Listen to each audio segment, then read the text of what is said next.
1950년대에 미국의 미시간주 북부의 시골 마을에서 있었던 일입니다. 농장을 경영하고 있는 한 가정에서 아이가 태어났는데 여러 형제가 있었는데 막내 아들이 태어난 겁니다. 이름은 바비라고 하는데 이 바비라는 아이는 태어나면서부터 아주 너무 천방지축으로 막 자랐어요. 뭐가 안 되면 무조건 울고 때를 쓰고 통제가 되지 않아요.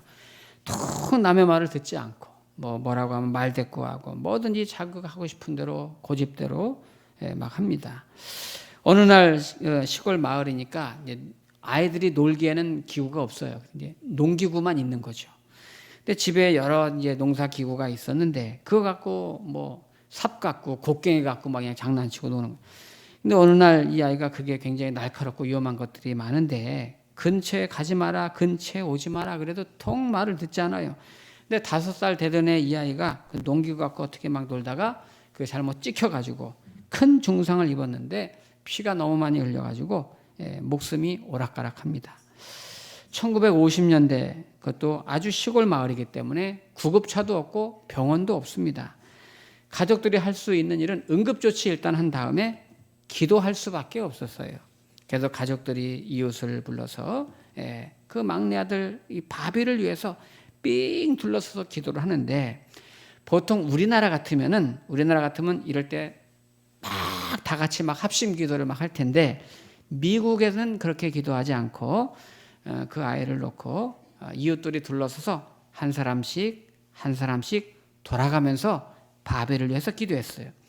근데 이제 서 있는 사람들이 한 사람씩 돌아가면서 기도하는데 대체적으로 기도의 내용은 거의 똑같죠. 하나님 아버지, 우리 귀한 아들 바비를 살려주세요. 우리 바비를 살려주세요. 우리 주님의 뜻이면 어석히 고침받고 일어나게 해주세요. 이렇게 주의 뜻대로 해달라고 기도했어요. 그 쭉 기도하고 마지막 이제 바비의 엄마가 기도하는 순서가 되었는데 엄마가 뭐라고 기도했냐면은 하나님 아버지, 주님의 뜻이고 하나님 뜻이고 나는 상관없습니다. 우리 바비 무조건 고쳐주세요. 무조건 고쳐주지 않고 살려주지 않으면 저는 하나님 안 믿습니다. 교회 안 나갑니다. 이렇게 기도하는 거예요. 얼마나 다급했으면 하나님 뜻이고 뭐고 나는 교회 안 나갑니다. 안 고쳐주면 하나님 안 믿습니다. 무조건 살려달라고 그렇게 기도했어요. 그 심정은 이해가 가지만 기도의 내용이 너무 어처구니가 없는 거죠. 아니 하나님 안 믿고 교회도 안 나간다고 기도하니. 그런데 그 막내 아들 바비가 살아났어요. 엄마의 기도 때문에 살아났는지 그 누가 기도 때문에 살아났는지 살아났어요. 근데 문제는 이 아이가 다시 살아난 이때부터 문제가 터졌습니다.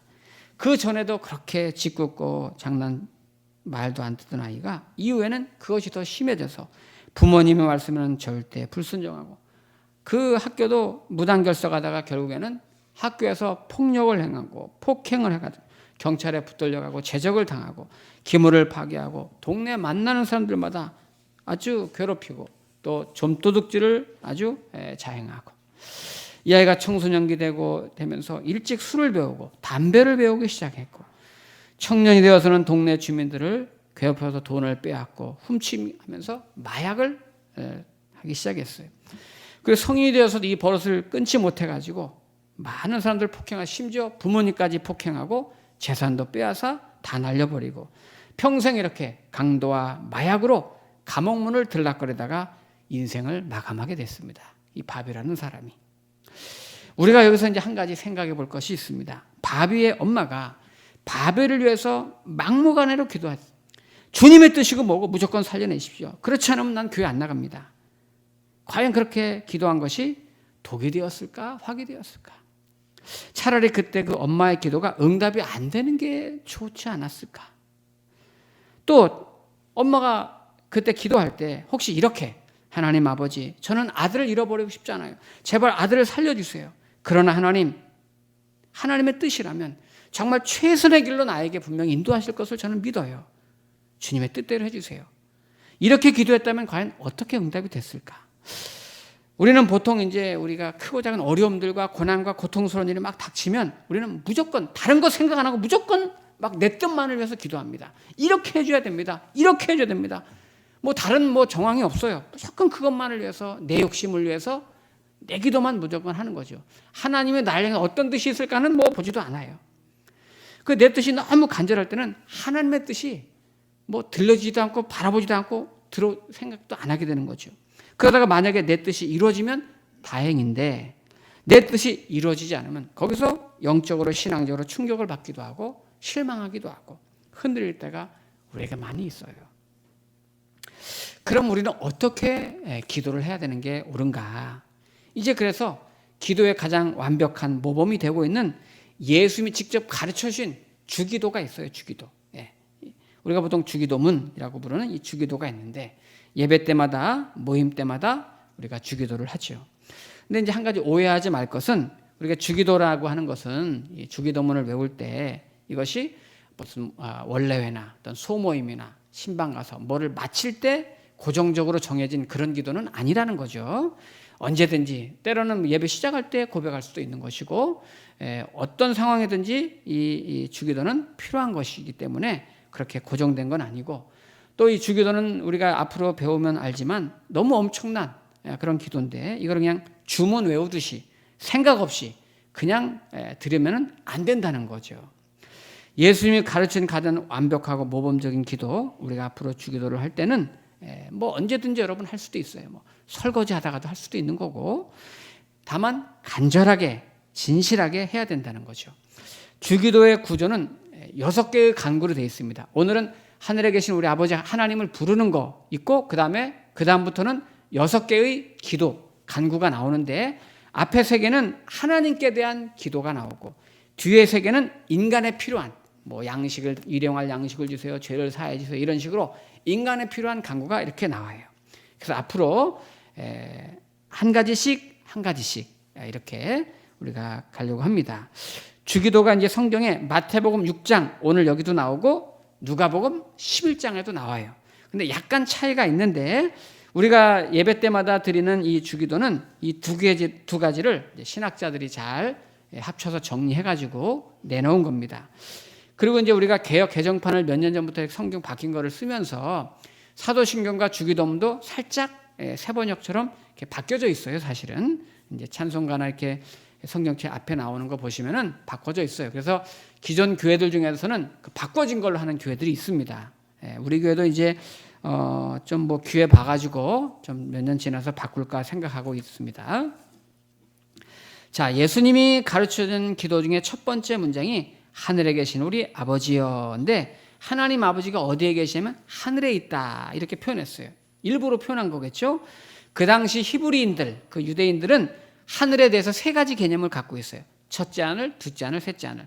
첫째 하늘은 공중 나는 새를 봐라. 이 공중을 말해요. 이 대기권 안쪽에 있는 이 공중의 이 새, 이 공간들, 우리 눈에 보이는 이런 공간들을 하늘입니다. 이 하늘을 하나님이 만드셨죠. 그다음에 둘째 하늘은 그 대기권 바깥에 보면 별이 걸어져 있고 달이 걸려 있고 해가 걸려 있는 그 우주 공간들, 우리가 천체, 그 뭐 광년이라고 말하는 그 어마어마한 그 공간이 둘째 하늘. 둘째 하늘 이것도 하나님이 만드셨겠죠. 그 다음에 셋째 하늘이 있는데 고린도후서 12장에 보면 사도 바울이 경험한 셋째 하늘이 있다고 했어요. 영의 하늘, 천국이라고 표현하기도 하죠.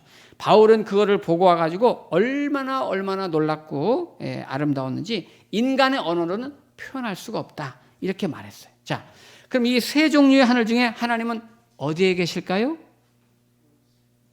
그걸 뭘 생각해요. 다 계시지. 하나님은 다 계시죠.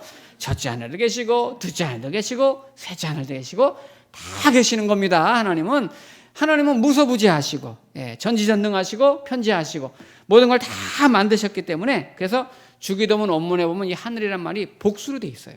다른 성경에는 다른 데 나오는 하늘은 이제 단수인데 주기도문에만은 이 하늘이 복수로 쓰여 있어요. 첫째, 둘째, 셋째 하늘 하나님은 다 하나님이 만드시고 근데 왜 하늘에 계시라고 일부러 말했냐면은 모든 만물을 창조하셨기 때문에 그걸 또 다스리시는 분이기 때문에 이 전지전능하신 그 하나님을 일부러 표현하기 위해서 하늘에 계신 우리 아버지라고 표현한 거예요. 그리고 하늘에 계신 우리 아버지라는 말 앞에 우리라는 수식어가 붙었어요. 여러분이 우리를 그냥 쉽게 생각하면 안 됩니다. 너의 아버지가 나의 아버지, 나의 아버지가 너의 아버지. 그죠? 뭐 3단 논법으로 하면 결국 우리는 다 가족이라는 의미 아닙니까? 한 가족인 거예요. 예. 예수님께서 십자가에 못 박혀 돌아가실 때 거기 사도 요한이 제자가 있었죠. 그리고 예수님의 어머니가 있었어요. 그때 예수님께서 이 자기 제자에게 뭐라고 말했어요? 보라, 네 어머니다 이랬어요. 예수님 어머니한테 사도 요한에게 말했죠. 예수님이 보라, 네 어머니가 계시다. 그리고 예수님도 자기 어머니한테는 여기 보소서 아들입니다. 이게 뭡니까? 혈연으로 맺어진 관계가 분명히 아닌데 주님은 그렇게 말씀하신 것은 예수 그리스도 안에서 믿는 사람들은 새로운 공동체가 생긴 거예요. 교회 공동체는 가족이라는 거예요. 우리는 다 가족인 거예요. 그래서 이 말이 뭐를 의미하냐면 우리가 주기도를 하고 주기도문 할 때 첫머리에 하늘에 계신 우리 아버지, 우리라는 것은 우리 교회 공동체를 말하는 건데 우리 교회 공동체끼리 서로 시기하고 반목하고 가족이기 때문에 그런 마음으로는 이 기도를 드릴 수가 없다는 말이에요. 이 기도는 쉽게 드릴 기도가 아니에요. 우리 성도님들이 진심으로 사랑하고 서로 화목하고 화평해야 드릴 수 있는 기도가 바로 이 우리 아버지요. 그러니까 앞으로 여러분들이 하늘에 계신 우리 아버지 할 때 우리라는 말 할 때마다 우리 성도님들끼리 사랑하고 화목하고 화평하고 그런 마음으로 드려야 된단 말이에요. 자, 주기도의 첫 번째 문장이 하늘에 계신 우리 아버지요, 아버지요 나왔는데 이거는 일단 기도가 우리가 드리는 기도가 분명히 대상이 있다는 것을 말하는 거죠. 대상. 우리가 드리는 이 기도는 세상의 어떤 사람 앞에 누구에게 기도하는 게 아니고 하나님 아버지께 기도한다는 것을 분명히 말씀하고 있는 거예요. 그래서 여러분들 개인 기도 드릴 때도 마찬가지지만 공중 예배 때 여기 이제 앞에 대표 기도하러 나오실 때도 기도를 드리는 자세나 내용이 사람을 향해서 사람 들으라고 기도하는 게 아니라 하나님 아버지께 드리는 기도인 것을 기억하시기 바랍니다. 우리 기도는 하나님께 드리는 것이고 하나님께서 받으시는 거예요. 하늘에 계신 우리 아버지요. 우리 성경에는 하늘에 계신 우리 아버지요 되어 있는데 헬라어 원문 성경에 보면은 여러분 헬라어는 이 그리스어는요 특징이 그 한 문장을 쓸 때 그 문장에서 가장 중요한 단어, 가장 강조해야 될 단어, 그거를 맨 앞에 써요. 헬라어 원문에는 우리나라는 하늘에 계신 우리 아버지요 이렇게 되는데 헬라어는 파테르 휴몬, 파테르가 아버지 이런 뜻이거든요. 아버지 우리 하늘 이렇게 나왔단 말이에요. 그러니까 파테르가 아버지 헬라어로, 아람어로는 아바 들어봤죠? 아람어로 예수님께서 아바 아버지 아바. 우리말로 이제 아빠랑 비슷하죠. 아람어가 아바고 우리는 아빠. 그러면 아바는 아빠랑 같은 의미죠. 근데 이제 한 가지 차이점은 있어요. 뭐냐면은 우리는 이제 우리나라에서 이제 아빠 부르면 굉장히 친근하잖아요. 예, 우리 아들도 벌써 뭐 30이 다 됐는데 저한테 아빠 이렇게 합니다. 근데 어느 날 갑자기 아버님 이러면 이제 좀 거리가 생기는 것 같고 좀 어렵죠. 예. 근데 이제 이 아빠라는 개념이 친밀감을 강조하는데 아람어에서도 예수님이 쓰셨던 이 아바라는 말도 똑같이 친밀감을 뜻하지만 또 하나가 있는데 뭐냐면 상당히 존경하고 공경한다는 그런 내용이 내포되어 있어요. 그러니까 하나님에 대해서 상당히 공경과 존경의 표시로 또 친밀함의 표시로 아바 또는 아버지 이렇게 하는 거죠. 우리가 여기서 이제 놀라야 되는 거는 뭐냐면은 예수님께서 우리에게 너희들 이렇게 기도하라 가르쳐 주시면서 하나님을 부를 때는 아버지, 아바 이렇게 부르라고 말씀하신 거예요. 이건 우리가 그냥 읽으니까 그냥 가볍게 느껴지지만 그 당시에 예수님 당시에 유대 사회에서는 이거는 말이 안 되는 있을 수 없는 일이에요. 상식적으로 생각해 보세요. 창조주 신이에요, 신. 저 신. 그 창조주 신이시고 전능하신 그 하나님을 감히 누가 아버지라고 불러요? 아버지라고. 있을 수 없는 거죠. 그래서 그 당시에는 실제로 성경을 기록하던 사람들도 성경 기록하다가 하나님의 이름을 뜻하는 주, 여호와 이런 단어가 나오면 붓을 씻었어요. 붓을 다시 씻고 절하고 여호와 이렇게 기록했단 말이에요. 그리고 성경을 읽다가 여호와나 주라는 이름이 나오면 읽지 않고 그냥 넘어갔어요. 감히 어떻게 전능하신 신의 이름을 네가 인간이 피조물에 부를 수 있느냐? 그거 부를 수 없다는 거예요. 더군다나 그렇게 영광스럽고 존엄한 거룩하신 그 하나님 앞에 범접할 수 없는 인간이 하나님에 대해서 감히 이름을 부를 수 없고 말할 수 없는, 근데 그 당시에 노예들도 예수님을 막 믿기 시작했는데 노예들에게 하나님을 아버지로 부른다? 상상할 수 없는 일이죠. 그런데 예수님은 그 영광스럽고 존귀하고 전능하신 신이신 거룩하신 하나님을 아버지, 아바 이렇게 부르라고 말씀하신 거예요. 여러분 지금 표정은 무심한 표정이신데 이거 굉장한 거거든요. 사실 이거 어마어마한, 그 당시에는 정말 군신 관계가 아니고 주종 관계가 아니라 아버지와 자녀 관계, 이거 초대교회가 이거에 큰 충격을 받았고 엄청난 믿는 사람들은 감동을 받는 거죠. 왜 그러면 예수님이 아버지라고 부르게 했을까? 첫 번째 이유는 말씀하신 대로 우리에게 기도의 대상이 있다. 우리는 기도의 대상은, 여러분 우상 숭배는 기도의 대상이 없는 거예요. 우상 숭배는 사람이 자기가 만든 거고 자기한테 잘해주면 다 우상이지 뭐. 그러니까 우리에게는 기도의 대상이 있다. 그런데 그 기도의 대상이 하나님이신데 그분이 우리 아버지다 하는 것을 강조하는 거예요. 자, 우리 성도님들은 어때요? 우리가 하나님을 믿으면서 하나님을 아버지로 믿고 있는데 정말 내 삶의 영역 속에, 여러분이 살아가는 삶의 영역 속에 하나님을 정말 아버지로 여러분 만나고 계십니까? 어떤 분은 하나님을 하나님 아저씨로 만난 분도 계세요. 그냥 아쉽고 필요할 때만 막 와서 도와달라고 그러고. 하나님 그런 아저씨 정도가 아닙니다. 아버지예요, 아버지. 우리가 하나님을 아버지로 만나는 게 얼마나 중요한지. 예전에 이제 그 청년들이랑 성경 공부하는데 어떤 청년이 아버지에 대한 기억이 안 좋은가 봐요. 자기 어릴 때 아버지에 대한 기억이 안 좋은 사람은 신앙생활하면서 그게 심리적으로 영향을 미치더라고요. 그러니까 부모 역할이 참 중요한 것 같아요. 부모가 자녀 키우는 게 신앙생활도 연관이 돼 있어요. 이 이제 성경 공부하다가 하나님 아버지가 우리는 아버지라고 부른다, 이런 성경 공부하고 있는데 이 청년이 그런 거예요. 아유, 집에 계신 아버지도 힘들고 복잡해 죽겠는데 또 아버지가 있어요? 하늘에 가면 또 있어요? 아우, 아버지, 아우, 귀찮고 힘들어 죽겠어요. 그렇게 말하더라고. 깜짝 놀랐어요. 아, 이 아이가 아버지에 대한 기억이 매우 안 좋구나. 저는 이제 저를 낳아주신 저희 아버지가 제가 20대 때 돌아가셨어요. 먼저 하늘나라로 가셨죠. 저는 지금도 기억하지만 아버지의 사랑을 많이 받았어요. 정말 제 아버지가 사형제인데 제가 그중에 둘째잖아요. 근데 저를 제일 사랑하신 것 같아. 저를 너무 많이 사랑해 주셨어요. 그게 이제 나중에 제가 자식을 낳고 아이들 낳고 보니까 아버지 생각이 많이 나요. 문득 자녀를 바라보면서 아버지 생각이 나.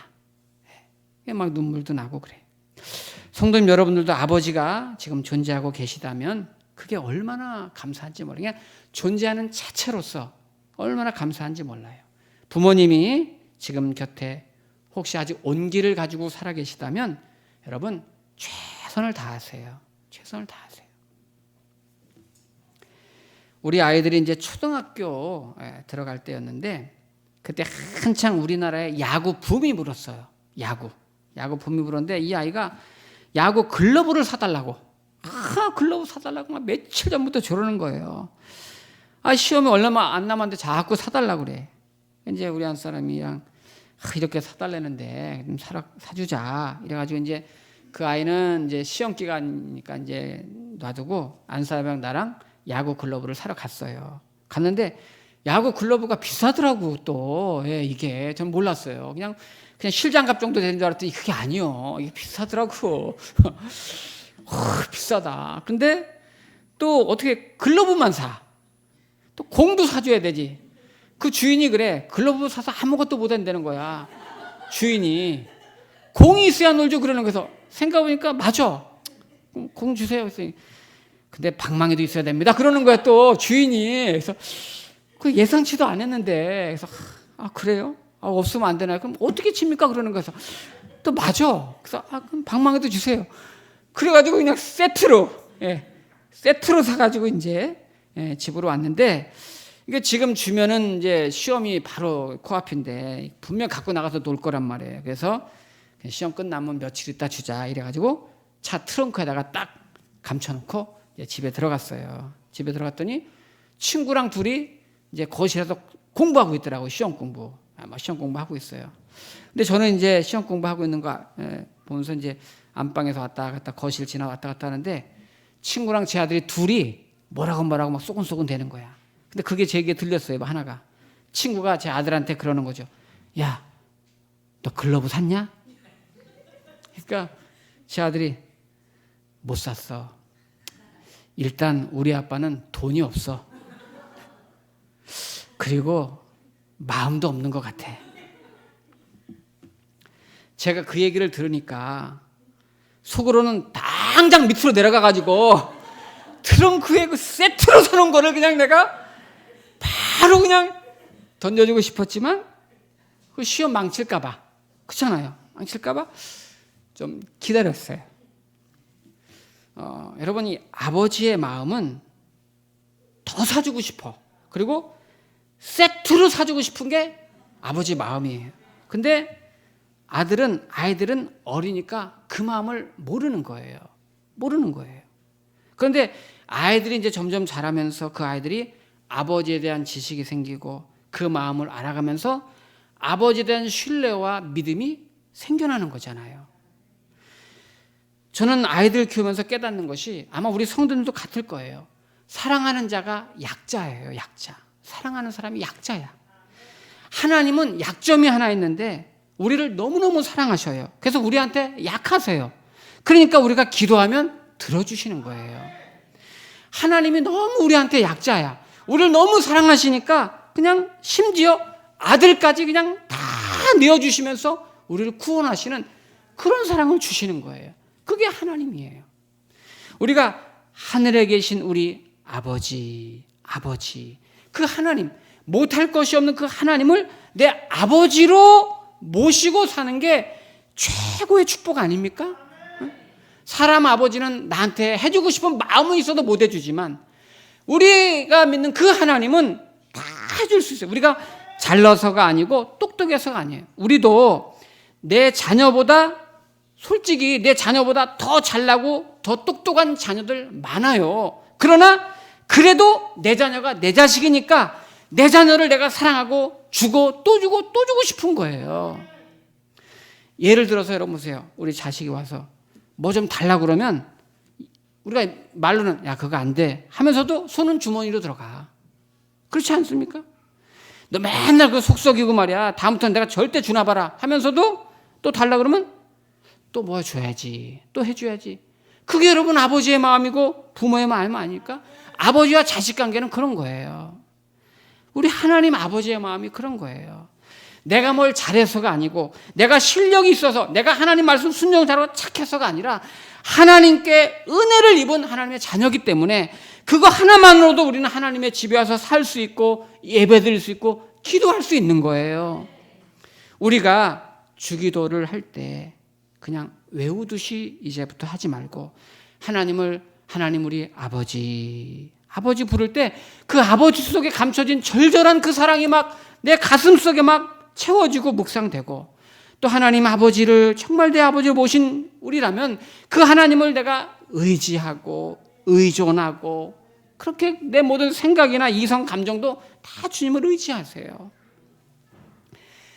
제가 주기도를 이렇게 준비하다가 가만히 생각해 보니까 예수님 믿으면서 복 받은 것 중에 최고의 복이 그 하나님을 나의 아버지로 모시고 사는 거더라고요. 아버지로 모시고 사는 거.